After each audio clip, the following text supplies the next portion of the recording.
Namaskaram, cricket fans. Namaskaram, India fans. We are the champions of T20 World Cup. 17 വർഷത്തിന് ശേഷം വീണ്ടും നമ്മൾ രണ്ടാമത്തെ T20 ചാമ്പ്യൻസ് ആവുകയാണ്. 13 വർഷത്തെ ഒരു മേജർ ഇന്റർനാഷണൽ ട്രോഫിയിൽ നിന്ന് നമ്മൾ വീണ്ടും ഒരു ട്രോഫി കരസ്ഥമാക്കിയിരിക്കുകയായിരുന്നു. അടിപൊളി ഒരു മാച്ച്, ഫാന്റാസ്റ്റിക്. സ്വാഭാവികമായിട്ടുള്ള ചോദ്യം, ചെൽസിക്കാരനിൽ എന്തുകൊണ്ട് ക്രിക്കറ്റ് വീഡിയോ ചെയ്യുന്നു എന്നുള്ളത്. മച്ചാനെ, this is a sports channel. ശരിയാണ്, ചെൽസിക്കാരനെ ചെയ്യാൻ പാടുള്ളൂ. ബട്ട് റിയാലിറ്റി ഈസ് മച്ചാൻ, this was incredible, fantastic. We are world cup champion. World cup champion അല്ലാണ്ട് പിന്നെ നമ്മൾ വേറെ എന്ത് വീഡിയോ ആണ് ഞാൻ ചെയ്യേണ്ടത്? പറയൂ. ഒരു വേൾഡ് കപ്പ് ചാമ്പ്യൻ ആയി കഴിഞ്ഞ ഒരു വീഡിയോ തീർച്ചയായിട്ടും ചെയ്യേണ്ടെന്നുള്ളൊരു യാതൊരു കാര്യമില്ല. What a fantastic match. അടിപൊളി ഒരു മത്സരമായിരുന്നു. മത്സരത്തിന്റെ തുടക്കം അതിഗംഭീരമായിട്ടുള്ള തുടക്കമായിരുന്നു. ഇന്ത്യക്കായിരുന്നു ബാറ്റിംഗ് കിട്ടിയിട്ടുണ്ടായിരുന്നത്. ഫസ്റ്റ് ഓവർ യാൻസന്റെ 15 റൺസ്. വിരാട് കോഹ്ലി കട്ട ഫോമിൽ ടക് ടക് ടക് ടക് ടക് 2-3 ബൗണ്ടറി, 15 ഫോം. സെക്കൻഡ് ഓവറിൽ മഹാരാജ് സ്പിന്നറിനെ കൊണ്ടുവന്നു. രോഹിത് ശർമ്മ അടിപൊളി 2 ബൗണ്ടറി. മൂന്നാമത് ആക്രാന്തം മൂത്തൊരു ഷോട്ട് എടുത്തു, ആവശ്യം ഉണ്ടായിരുന്നില്ല, ഔട്ടായി. അതോടെ തന്നെ നമ്മളൊരു ചെറുതായിട്ടൊരു ബ്രേക്ക് ഇട്ടു. ഋഷഭ് പന്ത് വന്നു. ഋഷഭ് പന്തിന്റെ ശരീരത്തിൽ ഒരു സാമാന്യമായിട്ട് ചിന്തിക്കുക എന്നും പറയുന്ന ഒരു ബോൺ ഇല്ല അവന്റെ ശരീരത്തിൽ. അവൻ വന്നു, മറ്റേ പറമ്പിലെ പോലെ ഒരു ഊക്കം കൂടി ഊക്കി. അതേ ഓവറിൽ തന്നെ അവനും ഔട്ടായി കഴിഞ്ഞതോടെ തന്നെ 2 വിക്കറ്റ്. പിന്നെ ഒരു പാർട്ണർഷിപ്പ് ബിൽഡ് ചെയ്യണമെന്ന് പറഞ്ഞു. പിന്നെ എന്തിനാണ് ഇന്റർനാഷണൽ ടീമിൽ ഏറ്റെടുത്ത് വെച്ചിരിക്കുന്നതെന്നും അറിയാത്ത ഒരു സൂര്യകുമാർ യാദവ്, സ്കൈ. അവന്റെ ഗുണകരമായിട്ടുള്ള ഒരു കാര്യം, ഒരു ആക്ഷനിൽ നിന്ന് നമുക്ക് ഈ ചക്ക് ദേവിലെ സിനിമയിലൊക്കെ പോലെ ഒരൊറ്റ മൂവ്മെന്റിൽ നിന്ന് തന്റെ എല്ലാ സെലക്ഷനും അല്ലെങ്കിൽ സെലക്ടർമാർക്കും ഒരു ഉത്തരം കൊടുത്തതുപോലെ പോയി. പക്ഷെ ബാറ്റ് ചെയ്യാൻ വന്നിട്ട് അവൻ ഔട്ടാവാൻ വേണ്ടിയായിട്ട് ബാറ്റ് ചെയ്ത പോലെ എനിക്ക് തോന്നിയത്. എന്തിനാണ് ഇവൻ ഇന്റർനാഷണൽ ടീമിൽ എടുത്ത് വെച്ചിരിക്കുന്നതെന്ന് ചോദിച്ചാൽ ഞാൻ അറിയില്ല. അങ്ങനെ 3 വിക്കറ്റ് പോയി. അപ്രതീക്ഷിതമായിട്ട് ഹാർദിക് പാണ്ഡ്യയ്ക്ക് പകരം കയറി വന്നത് അക്ഷർ പട്ടേലും വിരാട് കോഹ്ലിയും കൂടെ നല്ല ഒരു പാർട്ണർഷിപ്പ് ബിൽഡ് ചെയ്ത് വന്നു. വിരാട് കോഹ്ലി ഒരു ലെഗ് ബൈ നിന്ന് ഓടാനല്ല, ലെഗ് ബൈ നിന്ന് കീപ്പറിലേക്ക് പോയി. ക്വിന്റൻ ഡിക്കോക്ക് ആ ബോൾ എടുത്തൊരു റെറ്റർ ഓപ്പോസിറ്റ് നോൺ സ്ട്രൈക്കേഴ്സ് എൻഡിൽ. അതോടെ അക്ഷർ പട്ടേൽ ഔട്ട്. പിന്നെ ശിവം ദൂബെ വന്നു. ഞാൻ വിചാരിച്ചു ഇതിനെയൊക്കെ വീണ്ടും കളിപ്പിക്കേണ്ട ആവശ്യമുണ്ടായിരുന്നു. പക്ഷെ Shivam Dube stuck.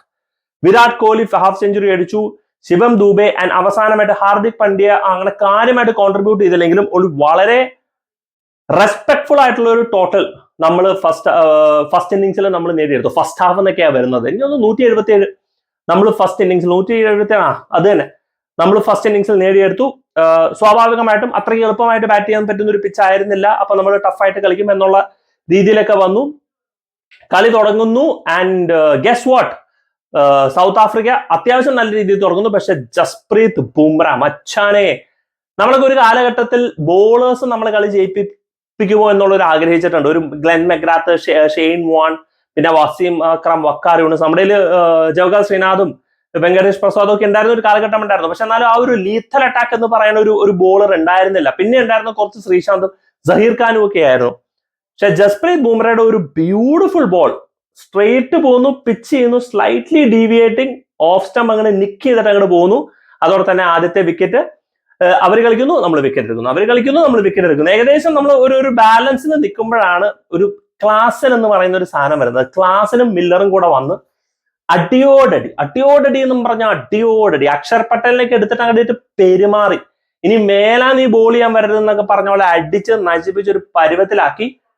30 ball 30 run. ഞാൻ ആ ഒരു നിമിഷത്തില് സത്യം പറഞ്ഞാൽ എനിക്ക് കളി കാണാൻ താല്പര്യം ഉണ്ടായിരുന്നില്ല. നമ്മൾ പ്രതീക്ഷയോടെ കളി കണ്ടുകൊണ്ടിരിക്കുകയായിരുന്നു. ഇപ്പുറത്താണെന്നുണ്ടെങ്കിൽ എനിക്ക് ആ സമയത്ത് ഇറ്റലിയുടെയും കളി കണ്ടുകൊണ്ടിരിക്കുകയായിരുന്നു. ഇറ്റലി അതിനേക്കാളും കച്ചറ കളി. അപ്പൊ 2 ദേശീയ കൂടികളെ മനുഷ്യങ്ങളെ വെന്തോണ്ടിരിക്കുന്നതാണ്. പിന്നെ ഞാൻ ആലോചിച്ചു, സൗത്ത് ആഫ്രിക്കയുടെ മത്സരമല്ലേ, അവരുടെ ഫസ്റ്റ് മേജർ ടൂർണമെന്റ് അല്ലേ, showing respect to an opponent, കളി കണ്ടുകൊണ്ടിരിക്കാലോ. ഇനിയിപ്പോ എന്നാൽ ഇത്രയും വരെ കണ്ടു, ഇനിയിപ്പോ കാണാണ്ടിരിക്കുന്നതിൽ അർത്ഥമൊന്നുമില്ല, വേറെ പ്രത്യേകിച്ച് ചെയ്യാനൊന്നുമില്ല. ഇറ്റലിയുടെ കളി കാണാനായിട്ടൊരു താല്പര്യവും ഉണ്ടായിരുന്നില്ല.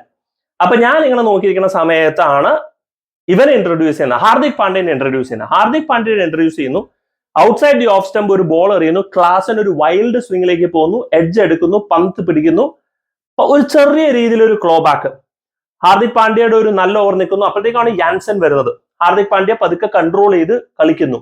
പിന്നെ എനിക്ക് തോന്നുന്നു ജസ്പ്രീത് ബുംറയാണെന്ന് തോന്നുന്നു വന്നത്. ജസ്പ്രീത് ബുംറ, അർഷദീപ് സിംഗ്, ഹാർദിക് പാണ്ഡ്യ. അതെ, അങ്ങനെയായിരുന്നു അവസാനത്തെ ഓവർ തന്നെ. പിന്നെ ജസ്പ്രീത് ബുംറയ്ക്ക് ഒരു 30 ബോൾ 30 റൺ എന്നുള്ളത് അവർ മാറ്റി എടുത്തിട്ട് ജസ്പ്രീത് ബുംറയ്ക്ക് ഒരു ഓവർ കിട്ടി. ആൻഡ് പൊന്നളിയ that was an over for the ages. യാൻസന് കൊടുത്തൊരു ബോൾ ഉണ്ടായിരുന്നു, ഒരു സ്ട്രേറ്റ് ഡൗൺ ദ ലൈൻ ആ വിക്കറ്റ് എടുത്തത്. എനിക്ക് ചെറിയൊരു കണക്ക്, ഹാർദിക് പാണ്ഡ്യ പിന്നെ ജസ്പ്രീത്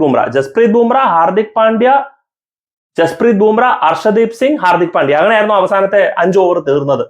ഹാർദിക് പാണ്ഡ്യയുടെ ക്ലാസിന്റെ വിക്കറ്റ് എത്തി, ജസ്പ്രീത് ബുംറ ടൈറ്റ് ആക്കാൻ തുടങ്ങി, ഹാർദിക് പാണ്ഡ്യ വിക്കറ്റ് എടുത്തു, പിന്നെ ജസ്പ്രീത് ബുംറയുടെ ആ ഒരു ക്ലാസിന്റെ wicket. What a peach of a ball. First wicket എടുത്തതിന്റെയും ഇതിന്റെ വിക്കറ്റ്, ഇതിൽ വ്യത്യാസം എന്താ വെച്ചാൽ straight going down the line, ടക്ക് ടക്ക്. അപ്പോഴത്തേക്കും മഹാരാജ് വന്നു, 2 ബോൾ ഉണ്ടായിരുന്നു മഹാരാജിനെ ഡിഫെൻഡ് ചെയ്യാൻ വേണ്ടിയിട്ട്.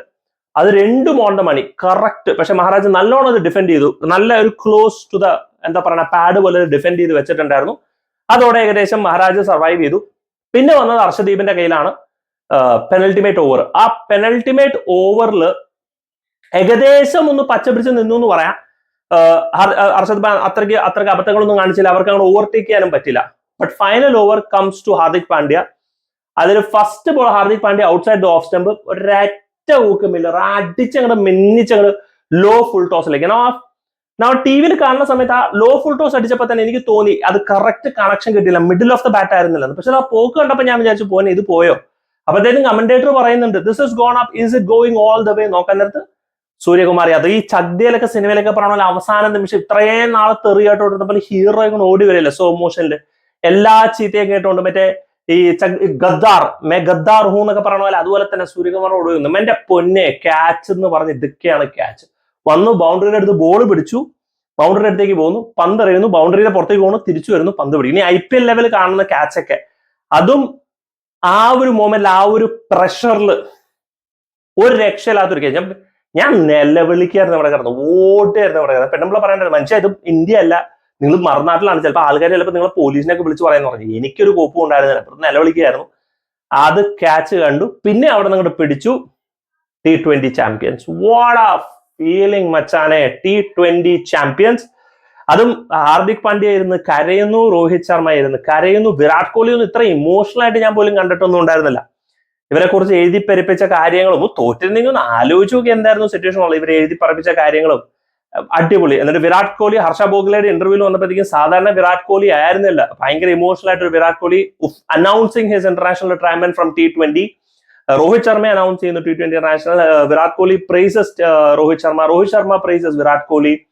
It was absolutely beautiful to see, everything good to see. And Rahul ദ്രാവിഡിന് ആ ട്രോഫി കൊടുത്തിട്ട് പുള്ളിക്കാരൻ രാഹുൽ ദ്രാവിഡ് ആ മറ്റേ ഒരു അഡ്വർടൈസ്മെന്റ് ഇല്ല, ഇന്ദ്രാനഗർ കാ ഗുണ്ടാഹൂം എന്ന് പറയുന്ന ഒരു അഡ്വർടൈസ്മെന്റ് പോലെ തന്നെ ആ ട്രോഫി എടുത്ത് രാഹുൽ ദ്രാവിഡൊക്കെ ഇമോഷൻ കാണിച്ചോണ്ടുള്ള നിലവിളിയൊക്കെ കണ്ടു കഴിഞ്ഞപ്പോഴത്തേക്കും ഒരു happiness. It was fantastic to watch, ഒന്നും പറയാനില്ല, absolutely fantastic to watch. What a comeback from India.